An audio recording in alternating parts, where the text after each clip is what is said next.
A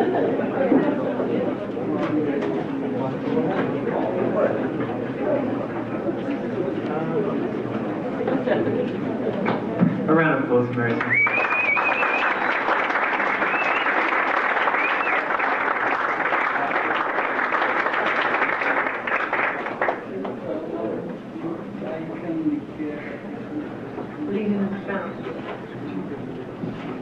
Hello everybody, I have to apologise before we start for my voice. I think something happened to it on the flight over, or it's the air conditioning, so it's a little bit ropey.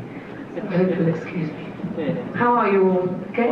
Yeah! Having a good time? Yeah! Good, so am I. Anyway, how do we start this? Are you going to ask some questions, or... Right, Peter's going to start. Do you know Peter and Simon, don't you? This is Simon, and this is Peter. We haven't got the rest of the 12 disciples, but there's two. Okay, Peter's going to start. The first thing that I would like to ask Mary... The first thing that I would like to ask is, how you... Hello? Can you all hear? Tell us if you can't hear. Tell me you got the sound wrong. Sorry, we can't hear. Hurry up, Peter, my arm's getting tired. How did you first find out about the role? Well, what happened was my agent rang me up and said they're looking for a new Doctor Who companion. Excuse me. So I said, oh, I'm not really interested. And they said, well, they're looking for somebody who's going to be very intellectual, very beautiful, and 500 years old. So I said, oh, that sounds different. So I went along and I did a screen test with Tom Baker. And the director said, right, what I'd like you to do is surprise Tom, because I had to do a scene with him. And he said, you've got this dialogue which I'd learned. And he said, what I'd like to do is go in and sit on his knee, put your arms around his neck, you see. So I thought, God, I'm never going to have the nerve to do that. I went in and we did the scene. And he was so intimidating. I mean, you know what Tom's like. He's very loud and he's got this big voice and he's a big guy. So I blew it, you know. I didn't sit on Tom's knee and I thought, well, that's it. I haven't got the part. And then a week later, they rang up and said, you got the part. And they saw about, I think, 200 girls for it and screen tested 6. So I felt pretty good when I got the part. Yay! Thank you. When you first read the script, what did you think of the part? Did you find it a little bit different, or did you think, oh, no, I'm not a companion, like the fall over a screen mold? Yeah, well, the first script actually was pretty good because they had written a very good introductory scene between myself and Tom. And when Tom and I got into working together, the first episode was a bit tense actually for everybody, because I didn't think Tom liked my first costume very much. He thought it was too white. And he kept complaining about it, and I got a little bit uptight because I thought he didn't like me, and he was a little bit uptight because he was actually very nervous about working with somebody who'd got a reputation before they started Doctor Who, because normally the girls they picked were unknowns, and I'd done a lot of film and TV and theatre work before, so we were both a little nervous. I've forgotten your question now. Let's have the question again, please, Peter. I forgot my question. Anyway, I'll just carry on. And what was your question? It's the jet lag, I'm sorry. I'm not normally like this. What did you think of the part? What did I think of the part? Right, I'm rambling. So anyway, as I said, when Tom and I got to, know each other and relax with each other, we used to do a lot of rewriting of the script. I mean, Tom had been doing that for years anyway. So I thought, well, what the hell, if you can't beat him, join him. So we did a lot of tinkering. And in fact, the script was okay to start with. But as I gradually realised, the trouble with having a half-hour format is that you have to get over a great deal of information in a very short space of time. So simply for that reason, there has to be one person who's explaining and one person, who is listening for the audience, as it were, and that was my character. That is the character of the companion. So I realised that, in fact, the part wasn't going to get any more interesting, and that's why I only did one season, because after about 2 or 3 stories, my character degenerated into the "what's that, Doctor?" and "look out, Doctor," and the screaming bits. So, to answer your question, Peter, yes, I did like the script to start with, but by the end, it kind of slid into the usual pattern of Doctor Who companions. So, do you agree with that? Do you all agree with that? Yeah, I thought you might. Oh, Peter doesn't. Well, we won't talk to him anymore. Next question. I was actually going to ask, with the tinkering of the script, I mean, how far did you go? Because I understand that like the BBC has a lot larger, a lot longer rehearsal period than say even the better Australian and American drama series. So did you have a lot of time to sort of throw away pages and think, well, I don't agree with this and I'll do that? Yes, we did. We had 10 days, which is a long time. It's a luxury for a half-hour show, because now all television in England is done without rehearsal. It's done on OB cameras, so it's like filming. You just go and you do your part. But we had 10 days rehearsal, which is one of the reasons why we did have that time to tinker and rewrite. And you just said, how far did we go? Well, once John Leeson, Tom Baker and I wrote an entire scene to celebrate the Doctor's birthday, because that's never been done. And this is... Peter was going to ask about that. So we decided it would be a great idea to actually celebrate, you know, the Doctor's birthday, and we carefully wrote the scene, and we invited Graham Williams, the producer, along to watch, and we sort of got somebody to make a big birthday cake and everything, and he didn't like it. So I don't know why, but for some reason, probably because it wasn't his idea, we didn't get that scene in. But we did go quite a long way in rewriting the script. What was Graham Williams like as a producer? Well, Graham was there when I started, as you know, and I got on very well with him because, as I said earlier, there was a little bit of tension to start with, and he was very good at smoothing that over. I don't think it's a secret that Tom's quite a difficult actor to work with. We're all coming out of the woodwork and admitting it at last. But I think Graham had his problems with Tom, and he was a little bit fed up, by the time I arrived. So I was a kind of fresh face, and he tried to get me on his side. And I mean, I actually liked him. A lot of people, I think, weren't that keen on him. But as a producer, I remember him saying actually that he didn't really have much of a say in what went on in the programme. In fact, I got the impression that it was very much Tom's show, and that he ran it, and he, told the producers and directors what he wanted to happen, and they were all a little bit frightened of him, which is, why he had such a big shock when I came along, because I wasn't frightened of him, and we had some good old battles, but anyway, that's another story. So yeah, Graham was okay. Apparently Louise Jemison, who went to Radio Republic, we'll get onto that, also had some battles with Tom over scripts and parts and things. Was it ever to do with the part, you want to play it one way and he wants to play it another way, and so you wouldn't mesh on the scene or whatever?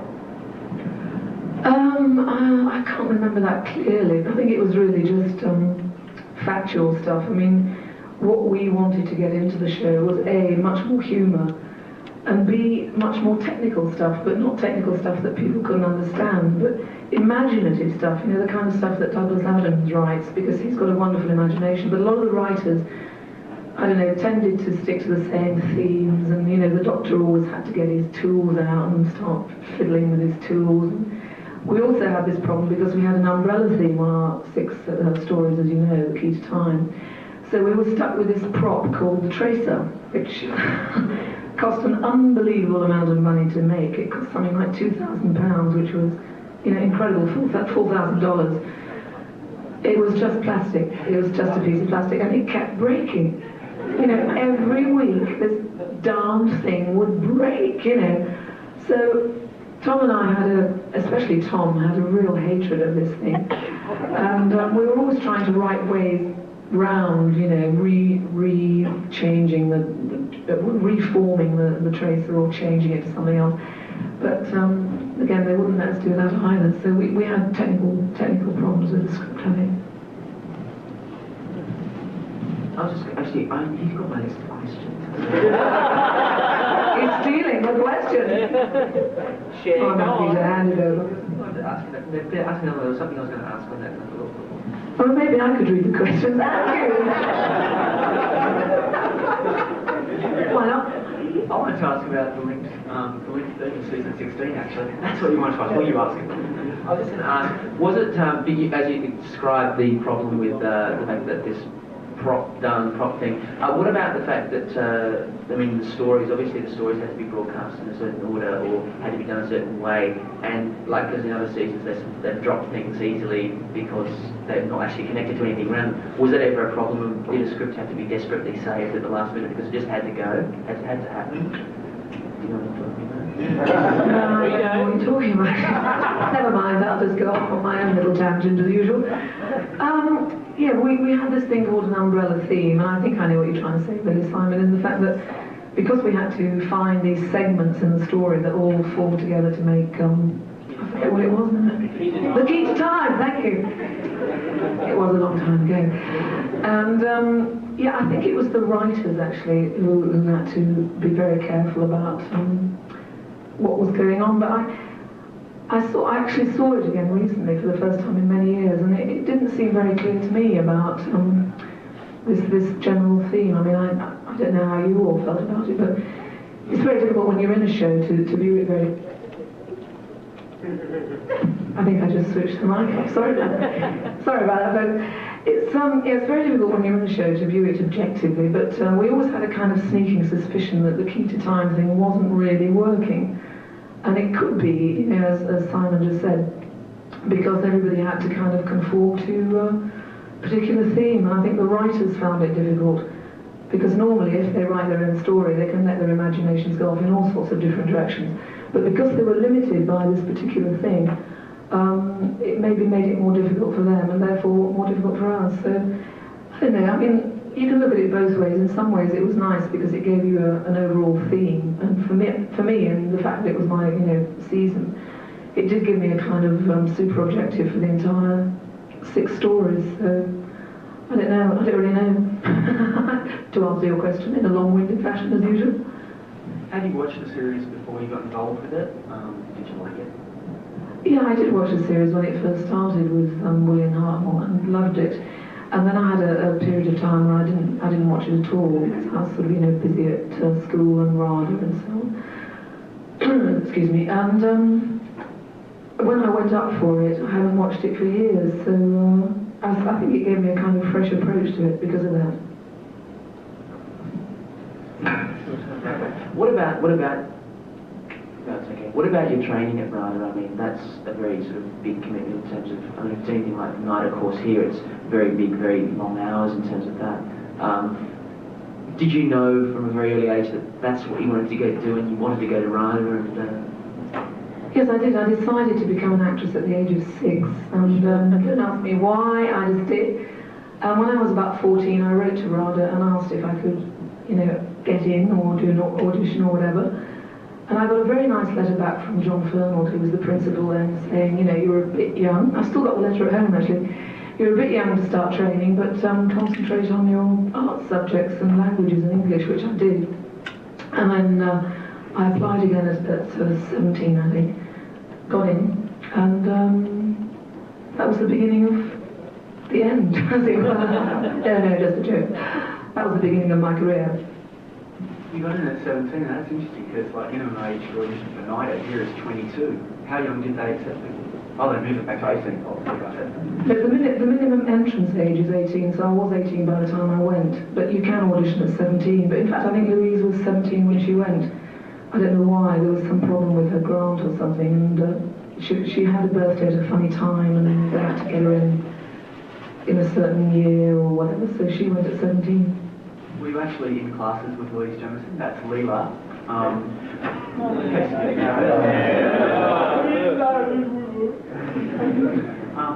Were you in classes with her? Yes, Louise and I were in the same term and knew each other very well. We were good friends, and we still see each other occasionally, and you know, we're still friends, although we live quite far apart, so we tend not to meet as often as we used to, but I do see her a lot, and I like her. Even though she was a Doctor Who girl. yeah, that's what I was going to ask. Because you knew that the Doctor Who girl immediately before you was Louise, did that sort of think, oh well, if she can do it, so can I? I didn't think that because the part was very different, but it did kind of make me think that it was okay to do it, because there was a time in England when Doctor Who was considered a little bit kind of tacky. I hate to say that to you fans here, but it wasn't like for an actor, it wasn't like a great part to play. And I think, you know, because Louise played it very well, it made it all right for people to sort of become Doctor Who companions, and especially as my part had been written in a very different way to start with. I think that was the appeal, really. What did the industry think of Doctor Who as opposed to the public? What did the industry think of Doctor Who? Well, it's still considered a kind of, I mean, now I think it's considered as a cult program, but because it's done on a very low budget, it's not considered as a very sort of arty program, obviously, or particularly having any artistic merit. But that's a sort of snobbish thing because they don't spend any money on it. I mean, if they spent 10 times the amount, or has spent 10 times the amount, then it probably would have got more attention. Do you think that, like, the time and the budget constraints were realistic? I mean, were they reasonable at all, or was it just flat chat the whole way? Was it just what? Love the expression there, is it love? Was it ridiculous, or like was it reasonable? Well, I mean, I always felt it was unrealistic because when you're dealing with fantasy, I think you do need to spend a lot of money on sets, and every week we used to have these endless corridor scenes, you know, BBC corridor scenes. That's all they can afford, you know. I mean, they did spend quite a lot of money on costumes, but I think they could have spent more on props, locations, scenery, you know. But then a lot of people say that the part of Doctor Who's charm is the sort of conspicuous lack of budget. So there are two schools of thought, you know. I don't know, really. I think personally that it would have worked better on film. You know, I think things always look better on film because when you see the film sequences as opposed to the OB or, you know, video sequences, they always look a lot better for some reason. And I think, you know, science fiction works better in that kind of, you know, medium, I should say. Just last question on, like, when you first got the role, and then we'll move back to, like, your previous career. That was after the audition. How long was it before you actually started rehearsing? I think it was about a month or 6 weeks or something like that. I remember getting the first 2 stories. I think it was the first 2 stories. Yeah, that would be 8 episodes. And as I say, we had 10 weeks to rehearse, and then 2 days in the studio, and then a week's filming. The week's filming would usually be at the beginning, and then you'd finish in the studio, have a day off, and then go off on the next filming for the next episode, get into the studio, rehearsal room, then into the studio, and that went on for 10 months. So it's quite a long, heavy haul. It was very hard work. This does for your social life? Not a lot. I just got married about 3 months previously, so I didn't see much of my husband for a while, but luckily the BBC stuff is based in London, as you know, so it's not as if I was travelling to the other end of the country or anything, so it wasn't too bad. At least I got home most nights. Yeah, just. Should I ask one about Rhonda? Seeing as we barely touched on that. Simon wants to ask a lot of questions about Rada because he's applying to go there. I'm not applying to go there, no. No, what I was going to ask was in terms of, like, I mean, Rada is a very respected course in Britain, obviously, because it's the course. I mean, what can you tell us a bit about, like, your time there? What sort of things you had to do? Was it fun? Was it a big haul? Well, again, yeah, it was very hard work because the course there is actually a very strange length. It's 7 terms, which works out as 2 1/3 years, and it is actually 3 or 4 years' work condensed into 7 terms. Why they choose to do it like that, I don't know. So the hours are very long. I mean, we used to start at 10 o'clock in the morning and finish at 10 o'clock at night. And basically, we did everything, you know, movement, fencing, ballet, voice, speech, drama. Shakespeare, everything. I noticed on your CV that you can speak Estonian, French and German, was it, or was it something else? Was that something you picked up at school because of your family or because of Rada? Well, my mother was from Russia, and she was a white Russian, which meant that she was born at the time of the revolution, and then she escaped from white Russia to white Estonia, which then changed to red Estonia when the communists took over. It's very complicated. So I spoke Estonian at home with my parents, and then because I've been bilingual since birth, I picked up German and French very easily at school. So that was nothing to do with RADA, because they don't teach you languages there, but they probably should actually. It's a good idea, but I didn't think they'd have time really. What about your first job after leaving RADA? I mean, was it because of that strong training? Was it relatively easy for you to get roles? And what was your first role, and what was that like? Well, my first job when I left RADA was at the Birmingham Repertory Theatre. I don't know if you know, but in England we have a reputation of regional theatres, which means theatres outside London. And they're called reps, short for repertory theatres, because you play various plays in repertoire. It's a wonderful training for actors because you get to play all sorts of different roles, and often you do one role during the day while you play one role at night rather, while you're rehearsing another role during the day. So I didn't actually do that because Birmingham Rep doesn't work on that principle. It actually has a company which is like a base of actors, and then it has in lots of guest actors. And the first part I had there was in a musical called Good Time Johnny, which was a sort of old-time musical, and we had an English comedian in it called Ronnie Barker. Have you heard of him? Yeah, he was terrific. And we also had an English actress called Joan Sims, who was in all the Carry On films. So it was... Sorry? Oh, she's been in Doctor Who, I didn't know that. I imagine her in Doctor Who somewhere. But anyway... Sorry? Mysterious Planet, I think. Oh, Mysterious Planet, oh well. Missed out on that one. She played the leader of this tribe with like long flowing red hair, sort of in the future. It was very strange. Typecasting always did. So anyway, where was I? Yes. So my first job was there. Sorry, did somebody speak? Somebody say something? And that was a musical. And after that we did another musical called First Impressions, and then we did a Greek play, and we did a children's show, which was like a Christmas thing, and I can't remember what the last thing was, but I did a year there, so that was like the basis of my training. And again, it has a very sort of prestigious reputation like RADA, so it was a very good start. Would it be easy if I just show you this? Is there anything there that particularly... This is part of Mary's CV, which she's been studying. A very small part. Well, I can never remember what I've done unless people sort of mention it. Let me just have a look here quickly.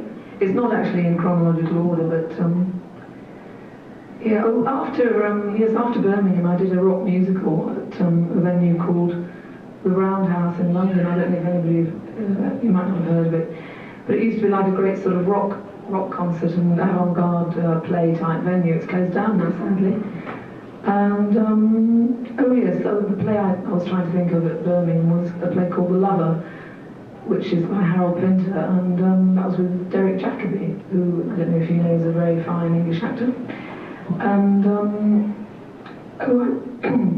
hang on a minute, I'm trying to remember. Just ask me some questions, Simon. I've got lost already. Rivals operation, like no, not yet. Well, actually, the problem is I haven't seen any of these plays or things. Oh, I mean, do you prefer working in theatre, television, or film? And what did you prefer when you started, Doctor? Well, I think when I started my career, I had no ambitions at all to go into films or television, and it's strange because that's exactly where I went. Because when I first left RADA, I went into theatre, and then after that, I did a film with Rita Hayworth playing her daughter called Witness Madness.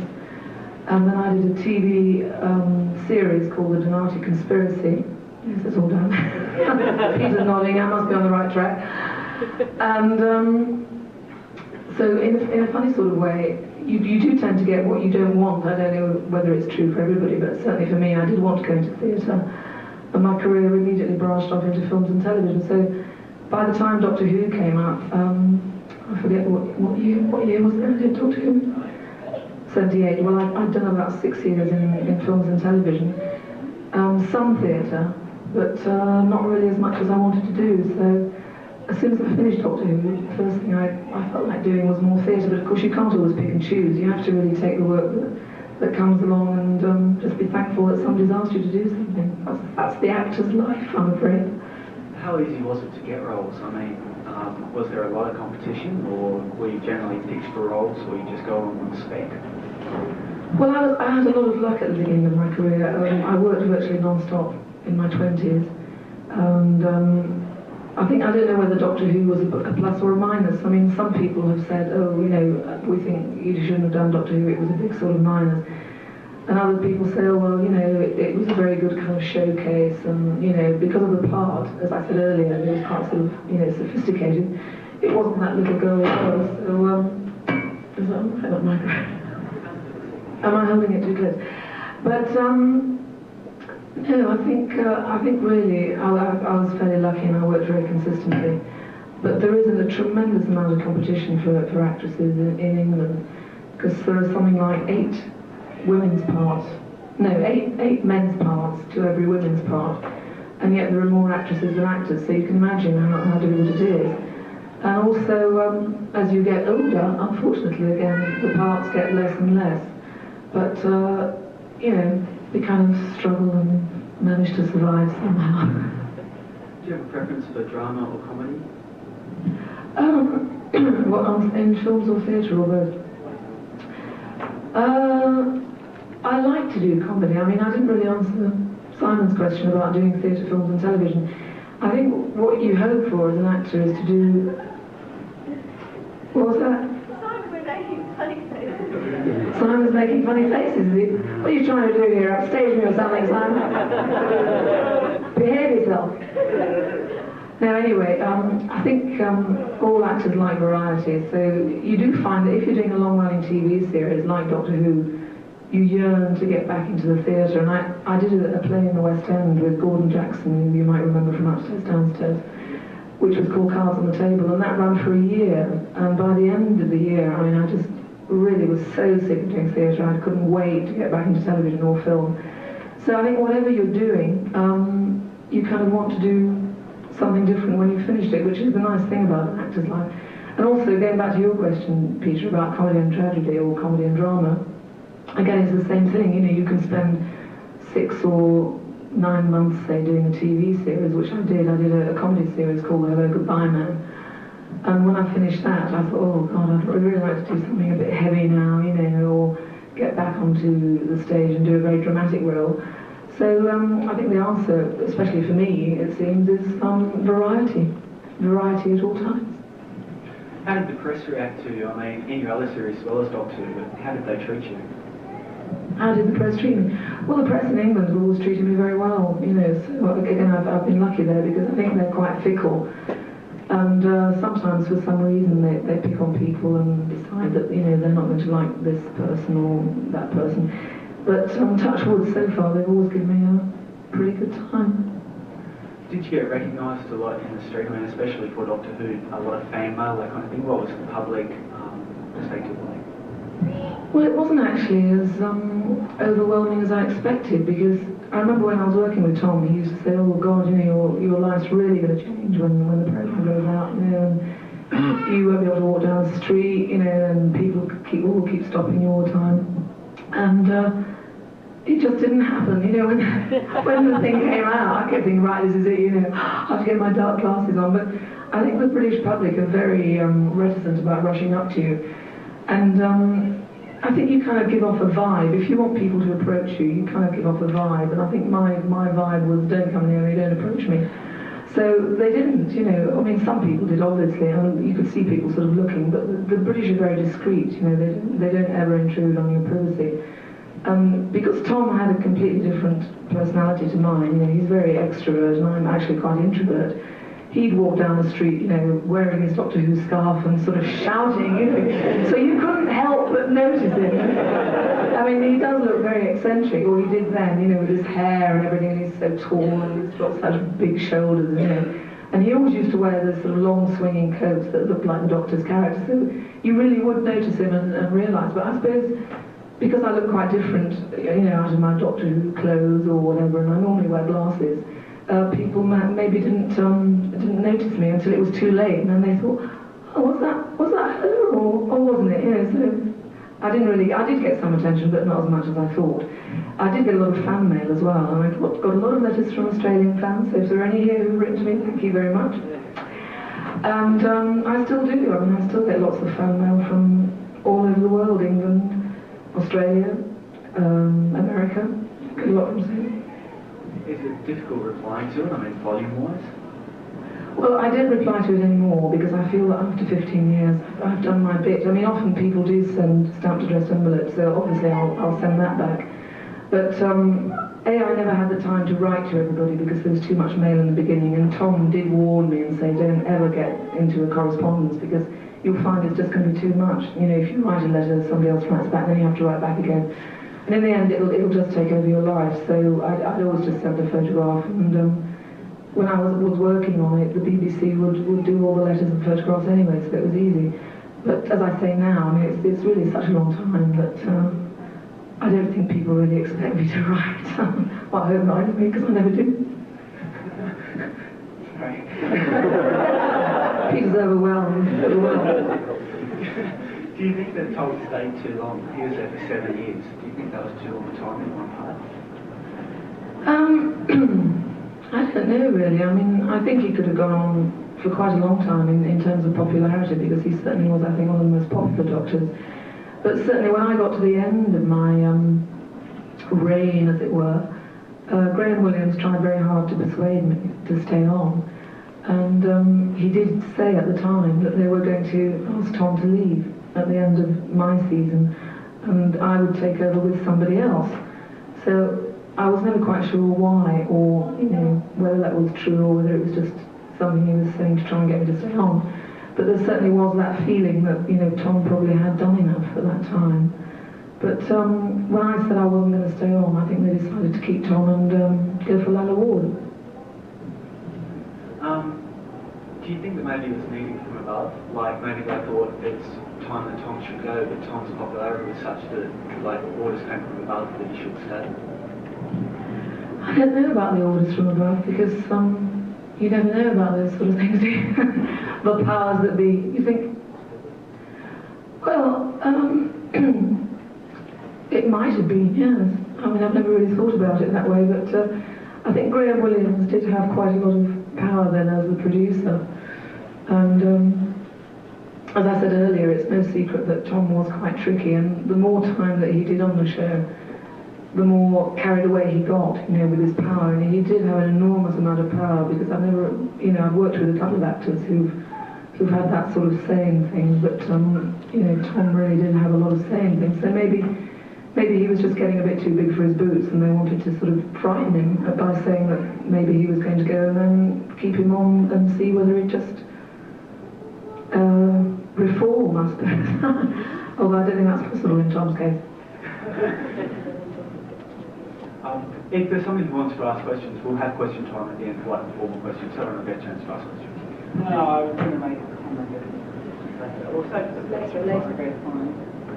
Yeah, well, you've got this thing. Can you start with Robert's operation, please?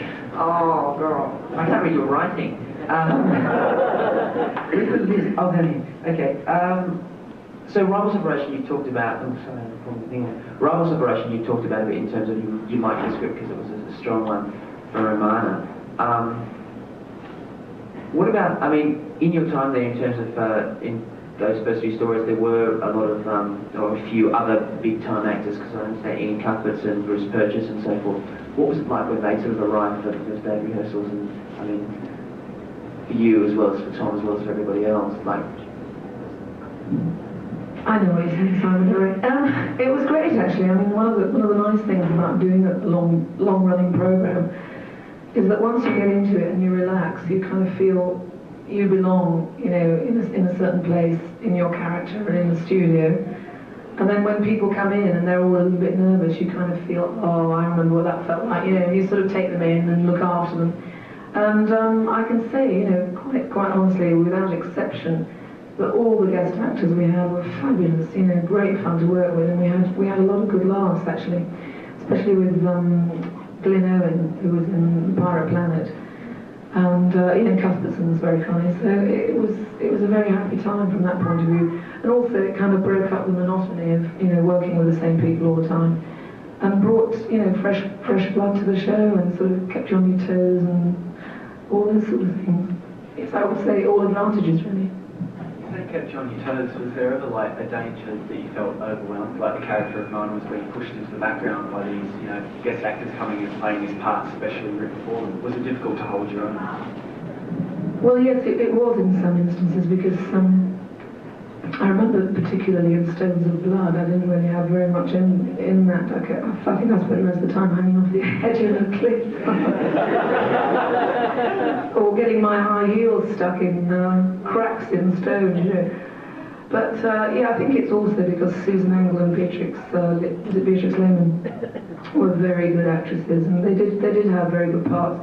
So I felt on that one I was a little bit pushed into the background, but I didn't feel resentful or anything. It's just a sort of slight frustration that you don't have as much to do. But I think really again that's inevitable, as I said earlier, because of the format of the show, and you have to get such a lot of information across in half an hour that some parts always have to be pushed slightly to the background. And in other stories like what was that one? Oh, The Androids of Tara, I got to play 3 parts, and I had a lot of stuff to do in that, so it's kind of roundabouts and swings. But I must say by the end I felt on the whole I'd done all I could do with it, and I could see that the writing was going in a sort of very slack direction, because of course without being sexist, I mean I'm afraid it is sexist, the scripts are all written by men, and there are very few men unfortunately who can write well for women, and probably vice versa. So I guess from that point of view the men who were writing for it would always see the character as a kind of non-incidental character, but somebody who was not part of the main action. And I think it's very difficult for men to write women's parts with the woman being the protagonist rather than, the kind of sidekick. One Ribos operation, your first script, what did you think of the script as a whole? Because it was all studio bound, it was sort of set on this alien planet, had sort of 19th century Russian overtones. Did you like that kind of a script? Well, actually, the Rebus operation was my least favourite, probably because it was all in a studio, and it was a very sort of claustrophobic set. And, that was a little bit tense as well, because it was my first, programme, and obviously there were a few teething problems. So, yes, that was my least favourite. And, what else can I say? It was my least favourite programme. Sorry, my mind went blank there for a minute. It often does. With The Pirate Planet, that was written by Douglas Adams, who became, after that, a big name with Hitchhikers and stuff. Did you find that script particularly witty in terms of the Hitchhiker-style humour, or well, you wouldn't have thought of Hitchhikers then, obviously, but what did you think of Pirate Planet then? Because yes, I liked Pirate Planet, actually, because I liked the 2 characters that Bruce Purchase and Andrew Robertson played. They were very witty. I mean, obviously, I didn't think at the time, oh wow, this is one of the best scripts. Again, purely from a selfish point of view, I didn't enjoy making that as much as some of the others, because we had some very uncomfortable locations. We had to go to this huge nuclear power station, and then we had to go down some caves, so I wasn't very keen on the locations on that one. And I also didn't like my costume very much on that one, I'm sorry to say. Although I know a lot of people did, but yes, the lovely pink tunic there. But no, I did think the writing was good, and I liked Douglas very much, because he's a very, very bright guy and very funny. So that was nice. And again, the actors were great fun too. Douglas Adams went on to become the script editor the next season, and so he had a lot of influence on the tone of the scripts too. Do you think that would have suited, and maybe if you'd stayed on the part of Ramona, that maybe the part would have moved back towards that angle which you were trying to get, the comedy angle? Yes, that's interesting actually, because Tom and I were always battling away to try and get more comedy into it. I mean, I do think that's what the season lacked. And the writers and Graham did miss an opportunity with us, because after us with initial tension, we got on very well, and we share a sense of humour, which, we still get together and laugh, which would have worked very well in the script. So Douglas probably could have helped with the humour in that case, I'm sure. Yeah, it's an interesting idea. all I was going to ask was, you said you met Douglas, did the writer, it was common practice for the writers to come along to rehearsals and filming and stuff and say, no, that's not how I meant it, or whatever, or did they just sit in the background, or weren't they there at all? Well, all the writers came along to the first rehearsal, and some of them chose to come along for subsequent rehearsals and filming. I think Douglas did come along for the filming, but he was never very interfering, you know.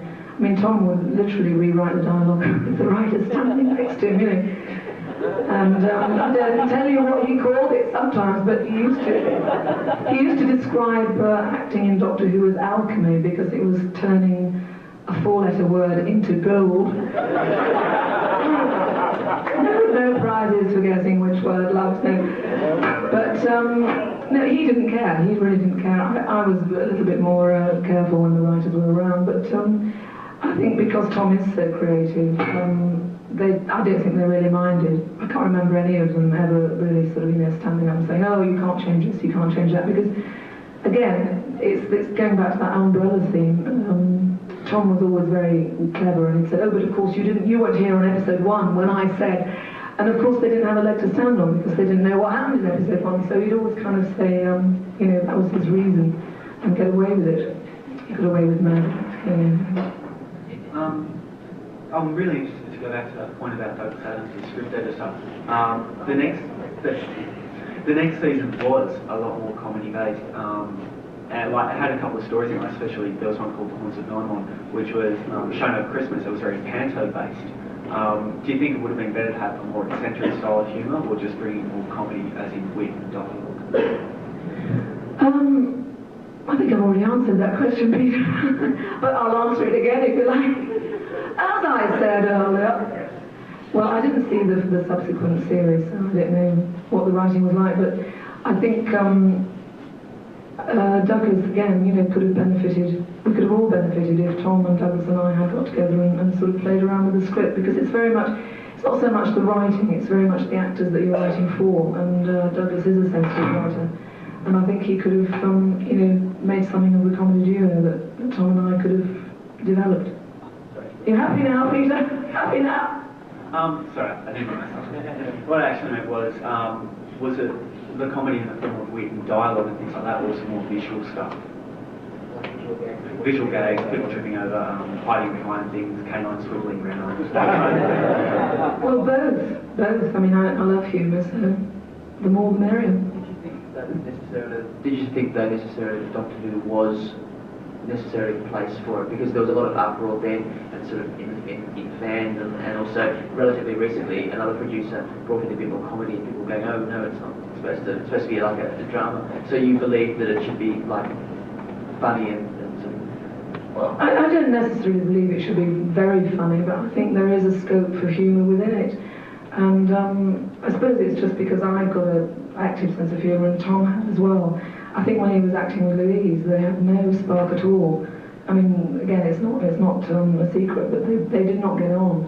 And I can't imagine that there would have been any humour in their relationship, whereas we had a sort of perfect setup in the fact that I was this sort of, you know, snotty little 500-year-old, and he was a Time Lord, and I was a Time Lady telling him what to do. So it was that kind of, you know, that very elegant sort of humour, like Cary Grant and Catherine Hepburn, when they kind of, you know, just play with each other verbally. And we could have had a lot more of that in it, which wouldn't have made it heavy humour or slapstick, and wouldn't have detracted from the tensions either, because it would have been a nice balance. So I think they missed an opportunity, yeah. What about the flip side with violence? Did you ever have any problems with violence, or people getting up in arms like Mary Whitehouse, whatever? No, we didn't actually. I mean, I remember we did hear that the previous series, which was being shown in Holland, had to go out at midnight because everybody was too frightened to watch it earlier in the day. I mean, they'd taken it off as a children's programme and put it on very late at night. I mean, I'd always seen Doctor Who, the children's programme, and I suppose I started watching it when I was at school, so I wasn't a tiny child, but I was never very frightened by it. I think for very small children it probably is quite frightening, and they shouldn't really be watching it anyway. But no, I was never really worried. I mean, I've never seen great violence in Doctor Who. The people that used to scare me, the characters that used to scare me rather, were the Cybermen, who I always found really creepy.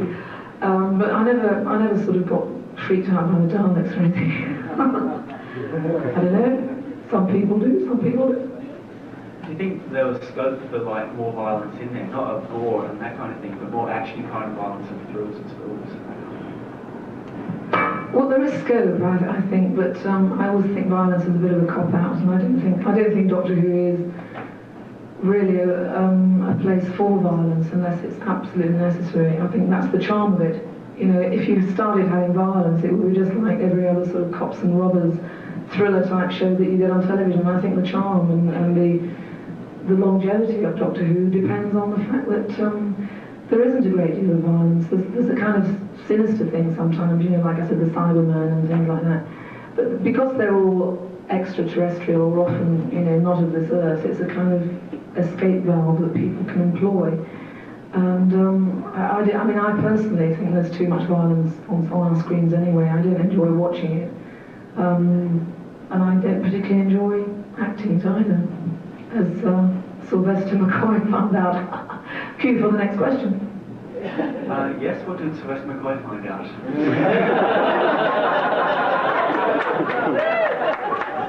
Well, funny you should say that, Peter.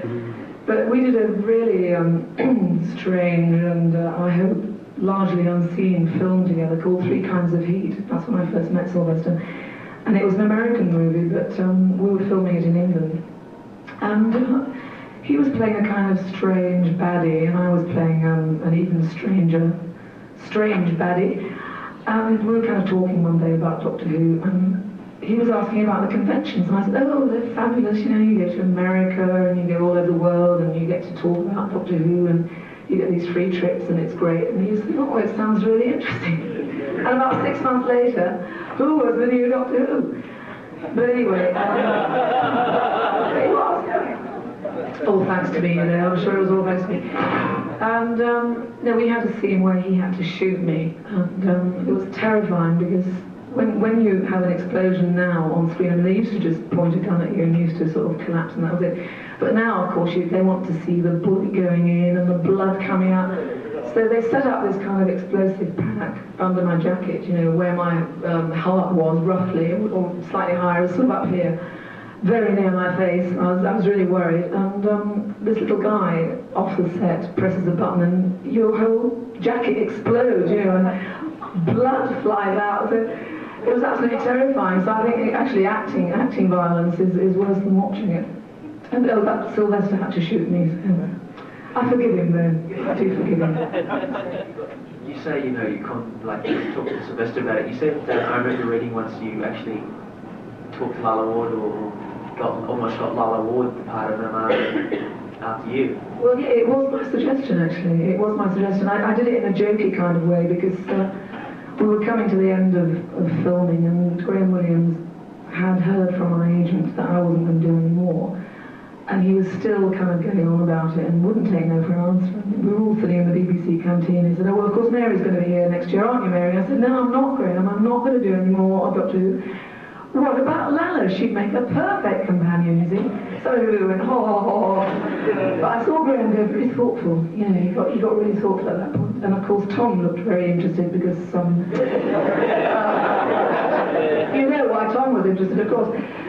So, that was where I'm sure the idea started. And I mean, you know, I liked Lalla. We got on very well. We had a good laugh when we were doing the last, you know, story. But I never seriously thought that she'd ever be the next Doctor Who companion because she played a character. So it was quite a surprise when I heard she got the part. And an even greater surprise when I wasn't asked back to do a regeneration scene.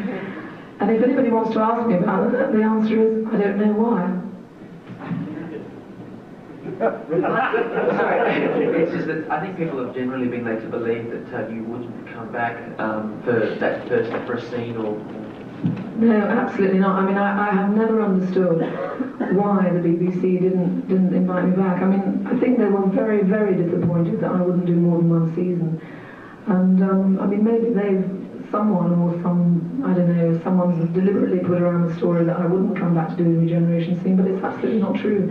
I would have loved to have done a regeneration scene, especially because, you know, having contributed so much to the show, it seemed very strange to just, you know, have the show carry on. And not really complete my part properly, because I did take it very seriously and I did enjoy acting the role. And the logical conclusion of my time and my character with the Doctor would have been a regeneration scene, and I was really looking forward to it.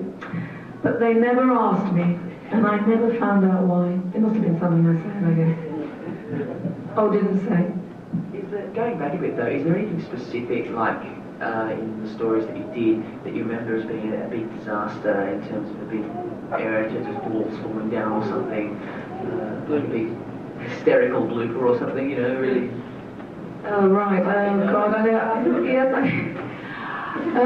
we did have a few of those. I mean, there were just minor things, like, you know, when we were doing The Power of Crawl, we were filming in a very muddy, marshy area of England, and Tom and I had to kind of wade into the water at one point, and the costume lady had got us these very high Wellington boots, and after 2 steps, we both managed to lose the Wellington boots in the mud without realising, so they had to buy about another 6 pairs of wellies to make sure that, you know, they'd stay on.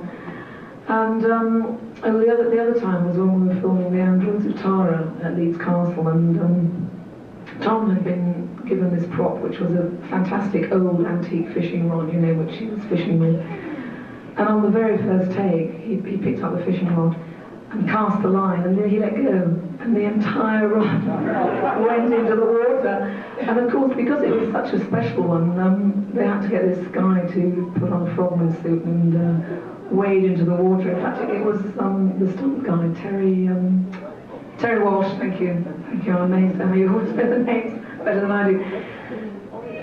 Stunt people, did you have a stunt person at any stage? Was it a man or a woman? Well, I was going to go on to talk about stunt people, because I've got a little story about Terry. Terry had to retrieve the fishing rod, and I don't know if you know, but he taught Kevin Costner to do all the stunts in Robin Hood. Did you know that? Robin, Prince of Thieves, yeah, he went over to the States to Kevin's little hideaway and taught him all these tricks that he had to learn. But to go back to Doctor Who, Terry did standing. I think, yes, he stood in for me on horseback when I was galloping away with that very sinister, evil character that kidnapped me in the wood. That wasn't me, that was Terry. But even more interestingly, Terry, I don't know if you know this, but he's actually a very good martial arts expert. And we were talking one day in the dressing room about martial arts, and he was saying, I was saying, you know, I'd really like to do some martial arts. Could you show me through a few throws and holds? And he said, oh yes, the best one for you is Aikido, or Aikido, I don't know how you pronounce it. So he sort of got hold of me. And Terry's a real gent, you know, I mean, he's the sort of guy who is always impeccably behaved, you know, he never swears in front of women, he sort of pulls chairs out, you know, I mean, he'd never dream of sort of flirting with anybody or going too far, you know, he's not that sort of guy. And we were standing just outside my dressing room, and he sort of got his arm around me and put his other arm around my waist, and he was lifting me over his shoulder when my husband walked in through the door. Yes, and of course this was the reality. So this is what you get up to when you're at work, and you said you were doing a part in Doctor Who, I think.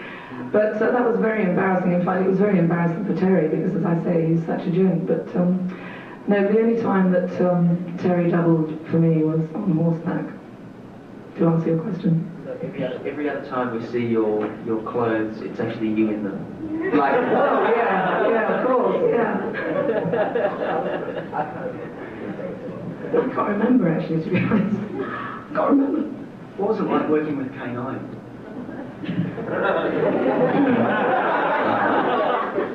No, in fact, it was a great experience, because when we were in rehearsal, John Leeson, who does the voice of K9, used to come to every single rehearsal, and it wasn't, you know, till about 3 or 4 weeks after I'd been at the BBC that somebody told me that, in fact, he didn't have to do that. He was only employed to do the voice. But he chose to come into rehearsal, and he actually went round on his hands and knees, you know, doing the voice and acting with us.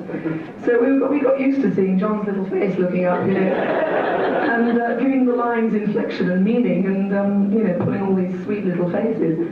So that when we got into the studio with the tin dog, as Tom used to affectionately refer to K9, we had this kind of image in our minds of John, so that when we were acting to the computer, it wasn't actually a machine, it was John, so he gave it a personality. So really it's thanks to John Leeson that it was easy to work with K9, because otherwise I think it would have been quite tricky. Were there any problems with the hardware, like breaking down and things like that? Oh God, yeah. K9 broke down about 50 times a day. I mean, he was all right in the studio, you know, on flat ground and corridors, but if we ever took him outside anywhere, you could never really see him travelling along bits of grass or anything, because he would stop, you know, I mean, he'd just stop dead. So they always had to build a little sort of ramp for him and then cover it with something that looked like grass, but if there was real ground, forget it. Stones of Blood, which was the story of Susan Engel and Frederick Slayman, that was the 100th anniversary story. Was there... that was 100th story, 50th anniversary. 100th story, and it also fell on the 15th anniversary. Thank you, Brian. That's when we wanted to do the birthday cake scene. Was there any marking of that by the production team? Well, I heard there was a party. Well, there probably was, but there were so many. I mean, I just can't remember.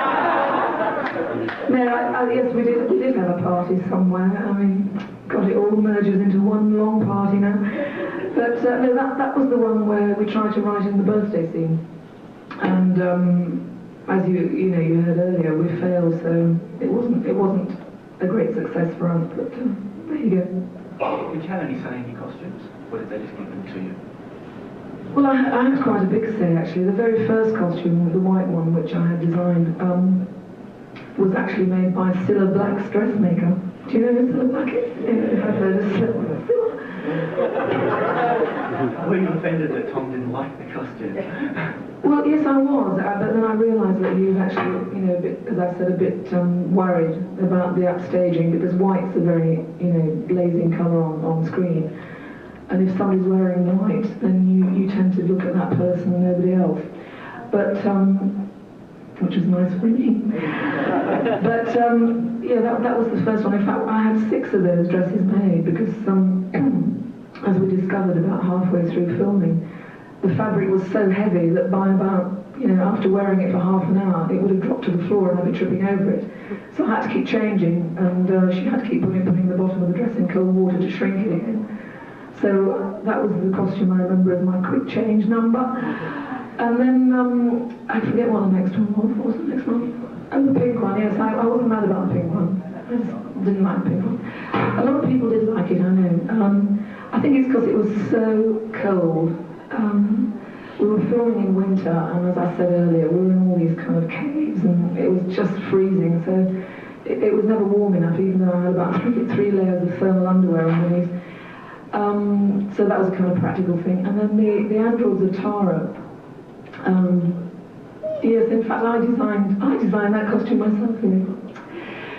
And it has been a popular one, because the original design, which I thought you said something. Sorry. The original design which Doreen Jones made, she had to design something that was suitable for horseback. So her original thing was like this long brown pair of trousers made out of something I can only describe as sackcloth, and a sort of shapeless tunic, and I hated it. And I said, look, you know, I really can't wear this, and I think it's pretty unattractive. Although I said it more subtly than that. Yeah.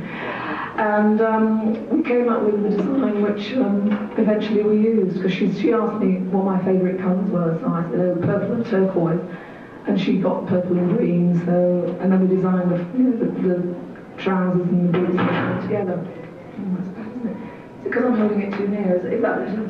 Can you all hear me? Yeah. Oh, good. We must have done really enough. I'm exhausted, my voice is going. Well, in that case, we might turn over to the audience if they have some questions to ask. Yeah. Have you got questions anyway? What was your favourite story?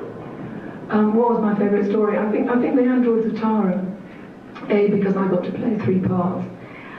B, because, you know, as I just said, I really was happy with the costume because I had a big say in it. And C, because we were filming in a very beautiful location, Leeds Castle, during the summer. And it was very sunny and, you know, it was a beautiful setting and very sort of oldie worldy. So that was my favourite story for those reasons. And your favourite Doctor? Oh, Tom Baker, of course. What else could I say, Lucky? And what is the last acting you've done recently? The latest acting I've done recently was in a film which I did recently called Pressing Engagement, which you might get over here. It's a short film for Yorkshire Television. Pressing Engagement. Are you a journalist by any chance? And before that I was in The Bill, which I think you have seen over here. Yeah. And Poirot, have you seen Poirot? Yeah. And Perfect Scoundrels, which I think you're going to get next year, or later this year. And Casualty. Those are the most recent television jobs I've done. I must stop for a minute. Thank you. We'll just take a bit of a pause and take some questions. Who else has questions? Everybody? Okay, then can we have your question up the back, please? Right. I just wanted to find out what the paying conditions are for the British actors and actresses, because I was speaking to an American actor, Scotty out of Star Trek. He was carrying on about it was very glamorous for the American actors, not getting well paid and conditions, they got their own change routes. I was wondering how the British actors were treated, whether it was glamorous for them. Yeah, what the gentleman was asking was what kind of conditions do British actors work under and the pay conditions, whatever, because apparently American pay and working conditions are very good. Well, for the BBC, I have to say the conditions are terrible. The pay is terrible. I mean, there's no luxury whatsoever. You get changed in the back of a wardrobe van if you're lucky. I mean, on Doctor Who, I was getting changed in you know, little damp caves and sheds in the bottom of people's gardens. And then you have the other extreme where, well, when I first started in the film business, I did Witness Madness, as I said, with Rita Hayworth. And then I did The Odessa File with John Voight. And when I did that, I was signed up for a 3-picture deal with Columbia Warner. So, of course, you know, I was treated like a star. And you get your own caravan, you get your own personal assistant, and somebody's making you tea from morning till night. You know, you can ask for a massage and somebody will give you a massage. So it really is like one extreme to the other. But I'd say generally now in England, the conditions they're becoming the same for everybody. The star system is disappearing, thankfully. And I think if you're doing a big part of a long series, you might get a little bit more money. And you might get a little bit more preferential treatment, but it's nothing like it was, you know, 20 years ago when I first started in the acting business. So I think there's a kind of socialist feel coming into it really more than anything else, which is a good thing. I personally think that's a good thing.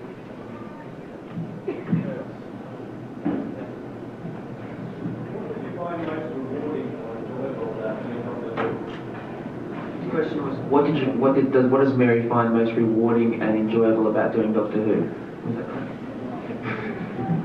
I think it's just working, you know, working hard every day, which is what I enjoy most, and having a long-running spell of work.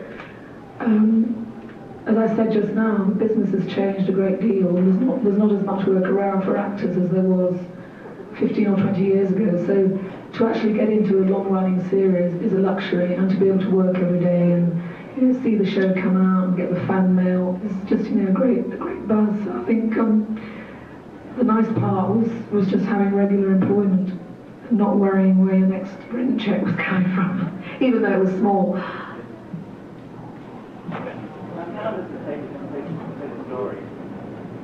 How long does it take to complete a story? Well, basically, you'd do the filming first, so that might take a week. And then you'd rehearse for 10 days, and then you'd go to the studio for 10 days, so it's probably 2.5 weeks for every half-hour episode. And as I said earlier, nowadays that would be maybe 2-3 days. That would be cut down to 2-3 days. So we did think that was working very hard. But nowadays there's not the luxury of rehearsals. So it's changed a great deal. Daniel. How did you get along with the people that you'd be a professor in certain clothes? How did you get along with the guest cast? I think Mary's already answered this question. She's had some wonderful guest casts. Specifically with Christian, Susan Engel from Stones of Blood. Yeah, I got on very well with Susan Engel and with Beatrix Lehman as well. You know, both great characters. Susan's an actress that I've always admired, and Beatrix obviously too, because I'm afraid she's dead now, isn't she? But she did have a very long and illustrious career. And we were very impressed by her because she used to turn up to rehearsals in this very fast sports car. It was a Lancia, I think. And she was was she in her 70s or? Yeah, she was in her 70s. So she was still driving a zippy little sports car, so I admired her. They were both great. How did you handle the technical language that Romana used all the time, and even her full name was just a mouthful? How did Mary handle the technical language and dialogue, and also her full name? Romana Dravana, or Fred for short. All together now. Yes, I think just learning it piecemeal, because a lot of it was very difficult to learn. And in fact, I'm sure a lot of the time I didn't get the lines right, but nobody seemed to notice. So I just kind of, made it up as I went along. No, there was a lot of technical stuff which I found difficult, but I mean, in a funny way, it's no more difficult than learning great chunks of Shakespeare, because Shakespeare's difficult too for different reasons, because there's a sort of alien language and strange words. So I guess my RADA training came in useful for that. Although I never thought that's what I'd be saying, 10 years later. Oh yes, in City of Death, your what do you call it, after someone?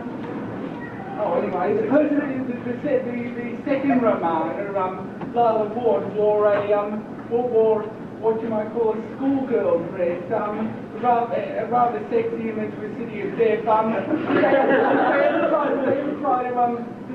Did anyone ever try to convince you to inject a little bit of sexuality into your Romana? Did anyone ever try and convince Mary to inject some sexuality into her art? I thought I had to.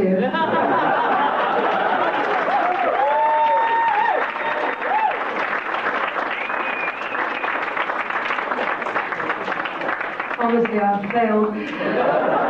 But no, I think the image of Romana was intellectual rather than sexy, and I think because Louise had done such a wonderful job with her little, primitive slave girl type, they wanted a big difference, and I was that difference. No, they never tried to persuade me to do anything silly like that. Tom Baker ever came back into the Four Doctors or something, would you consider playing Romana again in a 30th anniversary special or whatever? No, I really believe that once the door is closed, it's closed, and I'd never be tempted to come and act. It's okay talking about playing a part and doing convention, and even that I avoided for quite a long time because I felt, the past is the past, but I wasn't quite expecting the enormous response and cult following that Doctor Who has. But as far as playing Romana again is concerned, I don't think I would. But I wouldn't mind playing the Doctor. Now, if somebody offered me the part of the Doctor, I'd do it tomorrow. If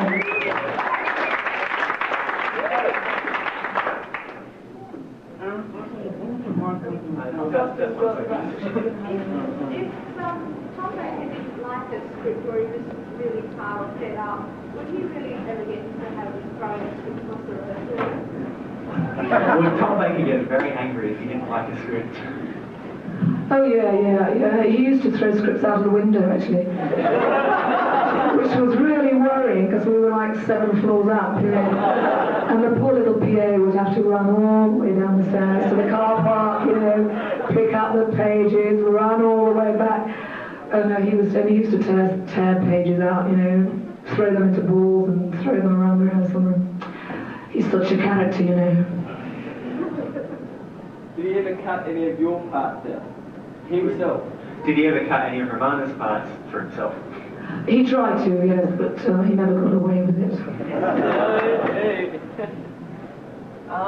You did the role about 15 years ago, but you're still turning up to conventions and stuff now for parts, and with some of your other stuff, I don't think you'd turn up to talk about your part for that. How does that make you feel? I think it's like you did Ramona like 15 years ago now, and still 15 years later you're coming halfway across the world to talk about it. But you don't do that for other parts, do you? How do you feel about? Oh, I mean, I love it. I do love it. I mean, as I said earlier, there was a long time between my leaving the show and actually doing conventions. I think it was something like 7 years before I accepted a convention. As I said, I wasn't really aware of how huge the cult following was. And when I realised that, I thought, oh well, it's obviously something that perhaps I shouldn't turn my back on in that sense, because people are interested. But I mean, there's nothing comparable that would compare, with the popularity of Doctor Who that I've been in. I mean, maybe Coronation Street. I did 2 episodes of Coronation Street. Why do you laugh? Coronation Street was shown off the last few series of Doctor Who, which makes it get very small ratings. Oh, well, you missed a treat, loves, you missed a treat. But that was the only programme I appeared in which, had that sort of enormous popularity. And to be honest, I had been a little bit wary of appearing in a show that had that sort of following for that reason. But it doesn't bother me at all, I mean, I just accept that Doctor Who, I think I know why Doctor Who has the cult following. It's that kind of fantasy thing which people love, and it does have a particular feel and charm which is unique. So, I can quite understand it, and it doesn't bother me at all. Did you get to meet any of the other doctors apart from Sylvester McCoy and Tom Baker? Did you get to meet any of the other doctors apart from Sylvester McCoy and Tom Baker? Yes, I did. I've met all of them actually at conventions. I met Patrick Troughton, Peter Davison, Colin Baker, who I didn't know before actually, and who else? No, I never met William Hartnell. No. Yes, John Pertwee. I met that lot at a big convention in Chicago in 1980 something, and. Colin and I did pantomime together. Now, I don't know if you all know what pantomime is over here, don't you? Because it's very British, and Colin and I did a Doctor Who pantomime. I played Prince Charming and had to do this a lot. And Nicola Bryant played Cinderella, so I had to hold Nicola's hand and gaze lovingly into her eyes and sing to her very romantically. And she tried very hard not to laugh. And, we had a wonderful time because it was the first time ever that I'd done panto, and also it was nice to be working with people that I'd met before and we had something in common with. But Colin particularly is a bit of a so-and-so because he likes making actors corpse. Do you all know what corpse means? It means making people laugh on stage. He's very good at making you laugh on stage. But he's impossible to corpse, you see. And all of us in the show kept saying, we've got to make Colin go, you see, we're going to make him corpse tonight. And we tried everything, pulling faces, changing the lines, bringing funny props on stage and showing them to him. Nothing was phasing. So on the last night I said, right, I'm going to really go mad tonight. I'm going to make him laugh, you see. So there was a particular song he had where he had to stride across the stage. And he'd come to the wings, and there were a lot of children in this show, and he had the scene with all these little kids standing around.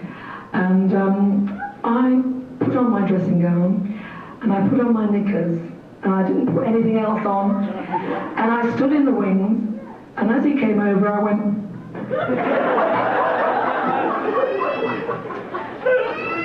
Nothing. Not a flicker. But all the little girls went, oh, Mummy, look! So guess who was really popular with JNT that night? How dare you make all those little children scream? So that was my experience with working with Colin. But I'm going to get him one day. I swear I'm going to get him one day. I was wondering what was like working with Valentine Dial? Valentine Dial, or Black Guardian in Armageddon Factor, what was he like to work with? Oh right, I didn't really have a scene with him. His scene was with Tom, and I met him at the read-through, and then that was just it, because I think he came in just to do his little bit with Tom, and I think because he was quite old, you know, the BBC are really kind to old actors, you know, they let them come in and have a cup of tea and go home, you know, and then they say, see you in the studio, love. So they come along and do their bit in the studio, so I never really saw him, but he seemed like a really nice guy, and he's a good actor, was a good actor. Is he dead? Everybody's dead. And, you know, I didn't really have much more to do with him. What was it like working on Bergerac? And would you have liked a larger part on Bergerac? What was it like working on Bergerac? Would you like a larger part on it? Yeah, I would have liked a larger part, but I'd always wanted to do Bergerac, so that, you know, when the part came up, my agent did say, oh, well, it's only a little part, you know, but it's only a week's work and you get to go to Jersey, you see. So I did it really because I did like the show, and I still like the show. I watch it a lot whenever it's on. And it was terrific. John Nettles is wonderful. In fact, all the people in it are very, very nice. And Mila White, who plays Diamante Lil, has become a really good friend. In fact, she's one of my best friends. So, you know, I've sort of kept in touch with people who I worked with on that. Again, you know, quite a number of years ago. So it was great fun. Yes, down the back. What would you say to Louise Ailing ever came up with? Sorry, What would you say to Louise Ailing ever came up with? yeah, what would you say is the weirdest alien you ever came up across? I take it, I guess I think it's chewing on. You mean apart from Tom Baker? Well, I don't know really, because I didn't have that many weird aliens in my episodes that I can remember. And of course, being in the character of Romana, nothing would have fazed me anyway. But I was quite scared of that lizard that we had in the first one, because I think it was called the Shrivensail, because there were two guys in this animal skin, you know, wriggling around on the floor. And I'm really short-sighted, so that when I had my glasses off, it looked rather terrifying, and it was kind of gloomy lighting. And I was in there all on my own, you know. And I found that quite scary. So I think that was probably my scariest alien, if not my weirdest. I can't remember anymore, actually.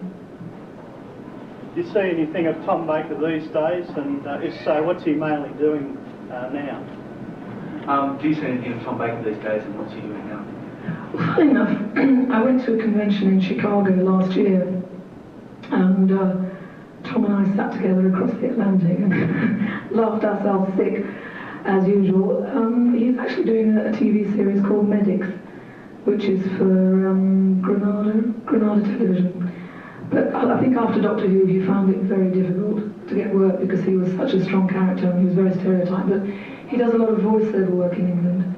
In fact, I heard his voice line out here for, dare I say it, British Telecom or Australian Telecom, whatever it is. So he's obviously widening his range around the world as well. Did Tom Baker ever wanted a film career more so than Do you think Tom ever wanted a film career more so than television?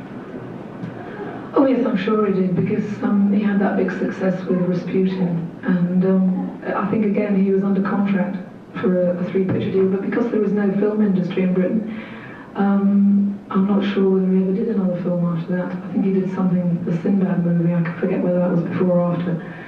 But I think he has played small roles in film, but he's not likely to ever play a leading man role because he's too strong a character. So, you know, he'll probably play more and more character roles as he gets older, and I'm sure he'll enjoy them very much. I think we'll take one more question. And Make it a good one. Yes. Yes, that's you. You mentioned that. You may leave now. You mentioned Douglas Adams earlier, but how about the other scriptwriters, in particular Robert Holmes, who's been working on the series for over 10 years at the time? How did you and Tom react with them? how did you and Tom react against the scriptwriters? In particular, Robert Holmes was a very respected scriptwriter on the series who wrote Rival's Operation and Power of Kroll. Yeah, my two least favourite shows. Well, what can I say? No, in fact, I'd always had a very healthy respect for writers before I met Tom, but after working with Tom for a few weeks, I'm afraid I got into very bad habits. No, I wasn't very keen on Robert Holmes as a writer. I think he did lack imagination on those particular stories. I can't speak for any others, but it's probably a very personal thing, you know, as an actor. You're given certain things to do or say, and some people can fire your imagination, but those stories never really did a great deal for me, and I know that Tom and I did a lot of tinkering with them, again with the humour department. So, I mean, on the whole, I think my favourites were The Pirate Planet and Androids of Tamm. Those two are definitely my favourites as far as scripts were concerned. I'm sorry, I really have to stop there now because we're out of time. My voice is just about to go, but thank you all very much indeed.